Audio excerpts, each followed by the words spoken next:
saya yakin ada dua bentuk kekerasan seksual yang dilakukannya. Karena kan pada malam hari sudah dibius. Apa itu pencabulan? Dan yang kedua adalah persetubuhan. Maka harusnya juga dia dikaitkan dengan undang-undang kesehatan. Ya, menggunakan obat anestesi tapi untuk kejahatan. Jadi kalaupun nanti di pengadilan dia bilang begitu, hakimnya belum tentu percaya dan dia tidak akan percaya hakim karena kepercayaan hakim itu didasarkan pada minimum 2 alat bukti. Kan baru pernyataan dia, yang mulia saya memiliki kelainan seksual yaitu parafilia, mohon dipertimbangkan supaya hukuman saya lebih ringan. Nggak bisa dong hakim percaya begitu aja. Anda bisa buktikan nggak dari mana saya bisa percaya kalau Anda mengidap parafilia? Pasti kan tanyanya itu. Ya ini kan trik dari pengacaranya ya. Jadi pengacaranya pasti punya trik bagaimana dia tahu ancaman pidananya berat. Nah, dia coba mencari alasan-alasan yang meringankan. Salah satunya dia pakai adalah ada kelainan orientasi seksual.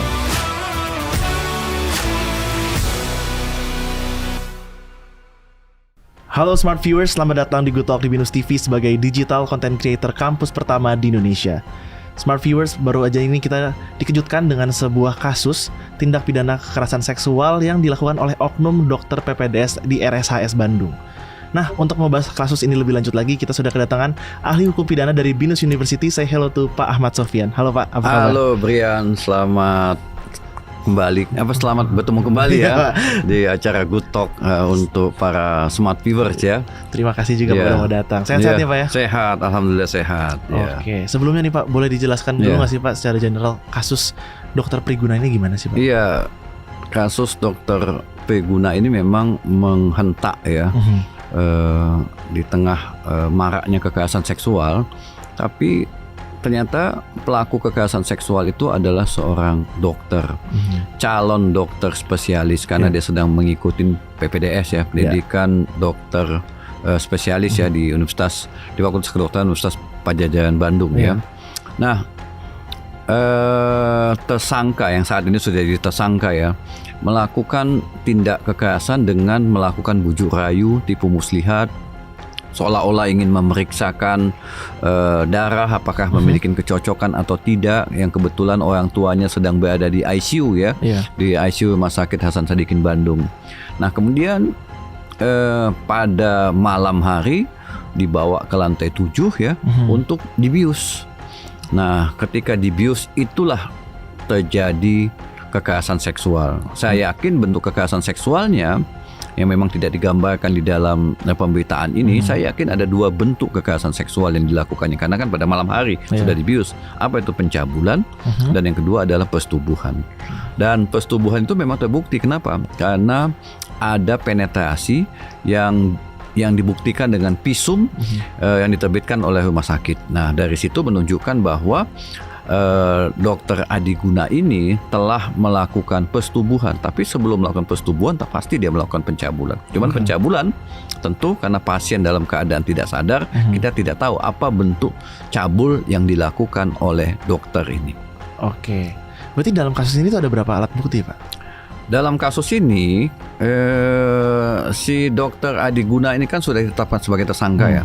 Dalam konteks hukum pidana, ketika seseorang ditetapkan sebagai tersangka, itu artinya penyidik dari Polda Jawa Barat ya, itu telah memiliki sekurang-kurangnya 2 alat bukti. Nah dalam kasus tindak pidana kekerasan seksual yang diatur dalam Undang-Undang 12 2022, itu alat bukti ada diatur dalam pasal 24 dan 25. Jadi alat bukti itu apa? Keterangan saksi korban.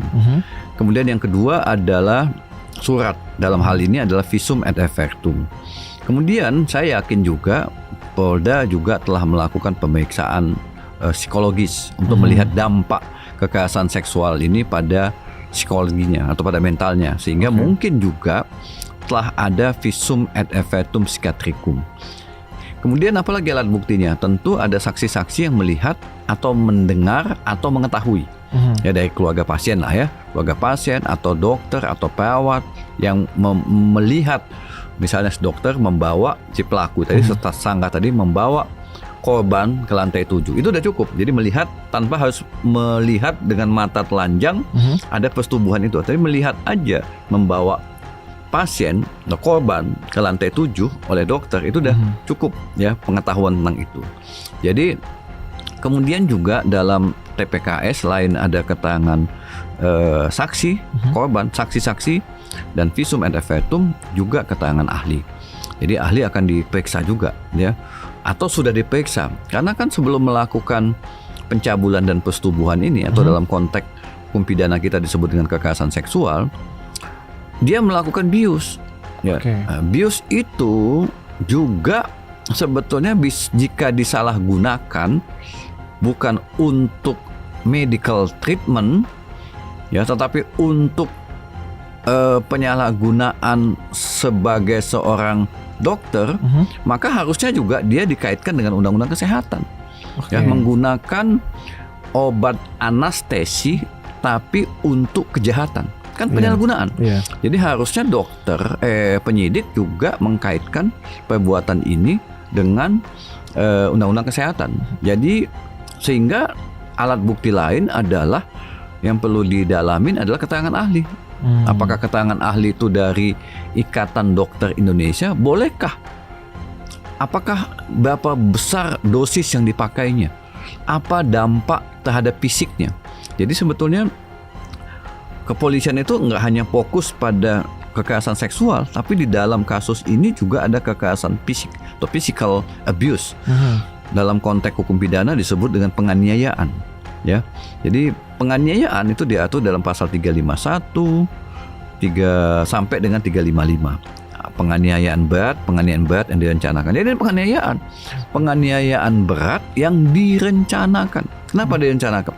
Penganiayaan berat yang direncanakan salah satunya adalah menyebabkan pingsan. Jadi berdasarkan pasal 90 KUHP, salah satu kategori penganiayaan berat itu adalah jika korban dalam keadaan pingsan atau tidak sadar diri.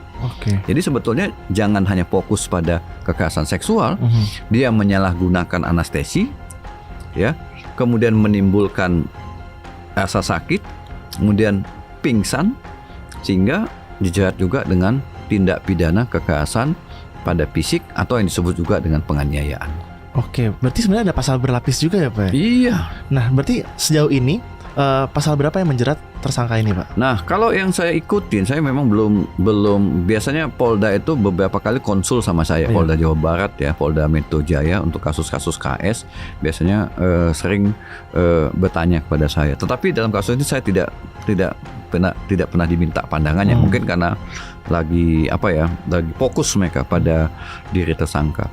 Nah, yang saya baca di media, pasal yang dipakai adalah pasal 12 pasal 6 huruf C, Undang-Undang Nomor 12 Tahun 2022 tentang tindak pidana kekerasan seksual. Jadi dalam pasal 12 huruf C itu, pasal 6 huruf C itu disebutkan barang siapa menyalahgunakan kewenangan, kemudian melakukan ancaman tipu muslihat, melakukan kekerasan, bujuk rayu tipu muslihat, yang memanfaatkan kerentanan, kemudian melakukan pencabulan atau persetubuhan pada seseorang, diancam dengan pidana selama-lamanya 12 tahun dan atau denda sebanyak-banyaknya 300 juta. Itu pasal 6 huruf C Undang-Undang Nomor 12 Tahun 2022 tentang tindak pidana kekerasan seksual. Yang baru saya lihat adalah pasal itu dijungtukan juga dengan pasal 64. Pasal 64 itu adalah konkursus atau perbuatan berlanjut atau perbuatan berulang. Nah, sebetulnya ada pasal-pasal lain yang bisa dipakai, cuman ancaman pidananya lebih rendah. Selain itu, sebaiknya juga pihak kepolisian menjungtukan dengan pasal 15 ayat 1 huruf B. Jadi pasal 15 ayat 1 huruf B itu mengatur tentang pemberatan hukuman. Jadi barang siapa melakukan kekerasan seksual di mana pelaku adalah seorang tenaga kesehatan, seorang dokter, seseorang pegawai yang harusnya menjaga dan melindungi korban, maka ancaman pidananya ditambah sepertiga. Dan ditambah sepertiga dari ancaman yang sudah diatur di dalam pasal 6 huruf C. Jadi kalau pasal 6 huruf C ancaman pidananya adalah 12 tahun dan atau denda 300 juta, berarti ditambah sepertiga. Jadi pasal 15 ayat 1 huruf B. Berapa tahun jadinya? Maksimum jadinya 16 tahun dan atau denda sebanyak-banyaknya 400 juta. Jadi penambahan sepertiga itu harus dipertimbangkan, harus pasal 15 ayat 1 huruf B itu harus dimasukkan di dalam berita acara pemeriksaan yang dibuat oleh pihak penyidik kepolisian daerah Jawa Barat. Oke, berarti karena status dia sebagai tenaga kesehatan Iya. juga mempengaruhi ya Pak ya? Mempengaruhi pembebasan hukuman. Sebenarnya ini saya pengen iseng Iya. penasaran aja nih Pak. Ya. Selain tenaga kesehatan, apa aja sih Pak profesi-profesi yang bisa dijerat dengan pasal ini? Guru, Guru? dosen, Oke. karena disebut tenaga pendidik ya. Mhm.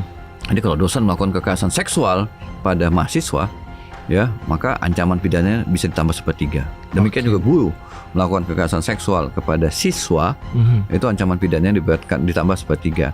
Atau lembaga-lembaga atau orang-orang yang dikasih mandat, misalnya ayah angkat, ayah tiri, pengurus panti asuhan misalnya, ya pengasuh, ya, atau orang-orang yang menjaga orang tersebut, misalnya sipir, ya sipir kan juga menjaga tahanan ya, petugas-petugas yang dikasih mandat oleh undang-undang untuk menjaga seseorang, tapi dia malah melakukan kekerasan seksual, itu juga bisa dipidana penambahannya sepertiga dari pidana yang terberat sebagaimana diatur dalam pasal 6 huruf C. Oke. Ya. Berarti dalam sejauh kasus ini pasal yang tadi Bapak sebutkan ini belum dimasukkan ya Pak ya? Menurut saya pemberatannya pasal 15 yang saya baca di media ya, pasal 15 ayat 1 huruf B belum dijungtukan. Yang belum dijungtukan atau belum dimasukkan, tapi nggak tahu perkembangan terakhir ya. Oke. Dia hanya memasukkan pasal 6 huruf C dan pasal 64. Sebetulnya dalam KUHP ada pasal 286. Barang siapa melakukan persetubuhan atau pencabulan kepada seseorang dalam keadaan pingsan atau tidak berdaya, dipidana selama-lamanya 9 tahun. Cuman itu pidananya rendah, Oh iya. 9 tahun. Ya, 9 tahun. Jadi kalaupun ditambah sepertiga dengan jungto pasal 64, 9 tahun ditambah sepertiga tambah 3 tahun berarti hanya maksimum kalau kita pakai KUHP 12 tahun ya. Iya. Maksimum 12 tahun. Tapi kalau pakai undang-undang 12/2022, maka ancaman pidananya maksimum bisa 16 tahun dan atau denda maksimum bisa 400 juta rupiah. Oke. Nih Pak, ini kan ada faktanya juga Iya. nih Pak. Tersangka mengakui kalau dia memiliki kelainan seksual Iya. atau parafilia. Parafilia, ya. Nah, apakah hal ini bisa menjadikan pertimbangan bagi para hakim, Pak, dan bisa meringankan tuntutannya juga, Pak? Kalau meringankan enggak ya, malah dia bisa kena double track pemidanaan, yaitu pertama hukuman yang maksimum tadi itu 16 tahun dan atau denda 400 juta plus dengan tindakan. Tindakan itu artinya dia harus disembuhkan, ya disembuhkan yang dari penyimpangan orientasi seksual tadi itu. Cuman masih belum jelas apakah penyembuhan jika nanti itu dimasukkan dalam amar putusan itu menjadi beban negara atau beban dari si terpidana kalau nanti sudah dipidana ya. Jadi bisa aja hakim menjatuhkan jika memang bisa dibuktikan. Tapi dari awal harus bisa dibuktikan ya parafilia itu. Jadi nggak bisa dia menyatakan dirinya depan publik bahwa saya punya kelainan seksual, nggak bisa. Harus ada yang namanya scientific evidence. Jadi dokter melakukan pemeriksaan yang memiliki keahlian, lalu dokter itu menyatakan kalau dibolehkan gitu kan, itu kan tergantung itu kan rahasia pasien. Jadi dokter juga harus tunduk pada undang-undang kedokteran ya. Dia harus menjaga identitas atau rahasia pasien itu tersebut. Jadi dia tidak boleh juga mengumumkan ke publik. Jadi itu kan baru versi dia dari versi si tersangka. Nah, untuk pembuktiannya maka itu tetap perlu dalam konteks hukum ya, hukum acara pidana tetap harus ada dibuktikan secara ilmiah memang dia benar pengidap parafilia. Jadi kalaupun nanti di pengadilan dia bilang begitu, hakimnya belum tentu percaya dan dia tidak akan percaya hakim karena kepercayaan hakim itu didasarkan pada minimum 2 alat bukti. Kan baru pernyataan dia, yang mulia saya memiliki kelainan seksual yaitu parafilia, mohon dipertimbangkan supaya hukuman saya lebih ringan. Nggak bisa dong hakim percaya begitu aja. Anda bisa buktikan nggak? Dari mana saya bisa percaya kalau Anda mengidap parafilia? Pasti kan tanyanya itu. Itu. Maka hakim akan memerintahkan kalau memang itu mau, ya ini kan trik dari pengacaranya ya. Jadi pengacaranya pasti punya trik bagaimana dia tahu ancaman pidananya berat. Nah, dia coba mencari alasan-alasan yang meringankan. Salah satunya dia pakai adalah ada kelainan orientasi seksual. Oke. Nah Pak, ini kan juga ramai sempat dibicarakan nih Pak tentang harusnya tersangka ini dikebiri. Iya. Apakah bisa Pak? Nah, ketentuan tentang kebiri itu hanya ada di dalam Undang-Undang 17/2016 tentang revisi kedua terhadap Undang-Undang Perlindungan Anak, Undang-Undang 23/2002. Revisi kedua ya. Di dalam Undang-Undang 17/2016 itu disebutkan bahwa barang siapa melakukan pencabulan dan atau persetubuhan pada anak ya, bisa diberatkan hukumannya hingga dengan kebiri, bahkan pemasangan gelang elektronik jika, nah ada jikanya. Pertama tentu karena itu undang-undang pelindungan anak, ya korbannya harus anak. Yang dikatakan anak berapa? Usianya di bawah 18 tahun. Yang kedua, korbannya lebih dari satu. Ya, korban lebih dari satu. Yang ketiga adalah atau perbuatannya dilakukan berulang. Ya, sudah pernah dipidana, ini disebut dengan residivis, kemudian dia melakukan lagi kekerasan seksual. Nah, dia bisa dikebiri. Nah, jadi kebiri itu dalam rejim hukum pidana Indonesia hanya ada dalam Undang-Undang 17 2016 yang korbannya adalah anak. Jadi nggak bisa. Dan kalau kita baca di dalam media, korbannya adalah usianya 21 tahun. Kemudian saya lihat lagi perkembangan, ternyata korban tidak hanya satu, tapi ada muncul korban-korban berikutnya yang sudah diperiksa oleh penyidik Polda Metro Jaya. Ada dua korban lainnya. Dua korban lainnya yang saya lihat tuh usianya juga 21 dan 31. Artinya dewasa. Karena dewasa murni menggunakan Undang-Undang KS. Undang-Undang Kekerasan Seksual 12 2022 tidak bisa menggunakan Undang-Undang 17 2016. Jadi kalau ada suara-suara yang menyatakan bisa dikebiri, saya akan bertanya, norma apa yang dipakai untuk mengkebiri? Bukan saya membela tersangka loh, bukan. Tapi kan ketika kita memberikan hukuman harus ada dasar hukumnya. Ya, kalau tidak ada dasar hukumnya, saya khawatir nanti penyataan itu malah memancing kekisruhan yang membuat penyataan malah bisa disomasi oleh pengacara si tersangka karena membuat pencemaran atau menebar kebencian ya kepada diri tersangka. Oke, berarti memang kata kuncinya adalah korbannya harus seorang anak ya Pak? Anak. Oke. Nah Pak, mungkin untuk penutup nih Pak, saya ingin menanyakan, apakah tersangka bisa mengajukan untuk restoratif justice? Ya, kalau pakai rejim Undang-Undang KS ya, Undang-Undang 12 2022 dalam pasal 23 itu disebutkan bahwa perkara-perkara kekerasan seksual tidak bisa di restoratif justice. Maksudnya di restoratif justice ini adalah didamaikan, ya, didamaikan kemudian dihentikan. Ya, itu kan makna restoratif justice. Jadi polisi, penyidik mendamaikan kedua belah pihak, lalu output dari perdamaian itu adalah terbitnya SP3, surat perintah penghentian penyidikan. Itu nggak bisa. Ya, restoratif justice dalam Undang-Undang KS hanya boleh dilakukan jika pelakunya adalah anak atau penyandang disabilitas. Pelakunya ya anak ya, pelakunya anak itu boleh dilakukan restoratif justice. Karena juga Undang-Undang 11 2012 tentang sistem peradilan pidana anak membolehkan RJ jika pelakunya adalah anak-anak. Jadi kalaupun kedua belah pihak membuat perdamaian, kalaupun ya, misalnya keluarga tersangka datang minta maaf, lalu menyerahkan santunan, ya, lalu memaafkan, lalu membuat perjanjian damai, maka perkara itu tetap tidak bisa dihentikan, tetap lanjut ke sistem peradilan pidana anak. Sistem peradilan pidana untuk memeriksa si terdakwa. Nanti hakim yang akan memutuskan apakah perdamaian itu menjadi pertimbangan meringankan atau malah perdamaian itu menjadi pertimbangan memberatkan. Misalnya perdamaian itu dengan segala macam trik sehingga malah membuat korban menjadi lebih traumatis gitu. Jadi kalau ternyata perdamaian itu membuat korban makin traumatis, perdamaian itu malah menjadi alasan yang memberatkan ketika hakim mempertimbangkan untuk menjatuhkan hukuman pada diri terdakwa. Oke, berarti dalam TPKS ini nggak bisa dilakukan restoratif justice, nggak bisa, kecuali pelaku merupakan seorang anak ataupun penyandang disabilitas. Tapi apakah klaim dari tersangka yang merupakan seorang parafilia nih Pak, yang memiliki kelainan seksual ini bisa dianggap sebagai penyandang disabilitas? Parafilia, jadi penyandang disabilitas ini sebetulnya ketika melakukan kejahatan tidak menyadari perbuatannya itu.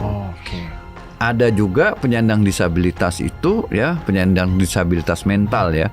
Jadi ya itu trik sih bisa ya. Jadi dia mau menyatakan bahwa kliennya itu adalah parafilia dan parafilia itu penyandang disabilitas.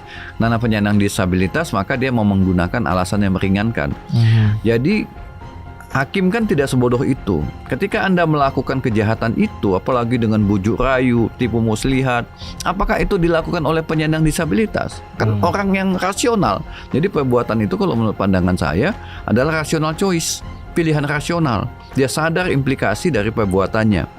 Ya, jadi sehingga tidak ada alasan yang bisa menjadikan pertimbangan hukum hakim bahwa dia mengklaim dirinya parafilia dan bisa nanti bisa dibuktikan dengan scientific evidence, harusnya itu tidak jadi pertimbangan untuk meringankan hukuman bagi si terdakwa. Oke, Ya. baik. Ya. Terima kasih banyak Pak Sofyan sama-sama, sudah Brian. mau datang di episode Good Talk kali ini. Oke. Dan itu dia Smart Viewers, obrolan kita bersama dengan Pak Ahmad Sofyan terkait dengan kasus pemerkosaan yang dilakukan oleh Dr. Priguna. Langsung aja berikan pendapat kalian di kolom komentar di bawah ini dan jangan lupa juga untuk like dan subscribe YouTube channelnya Binus TV. See you on the next episode of Good Talk and goodbye.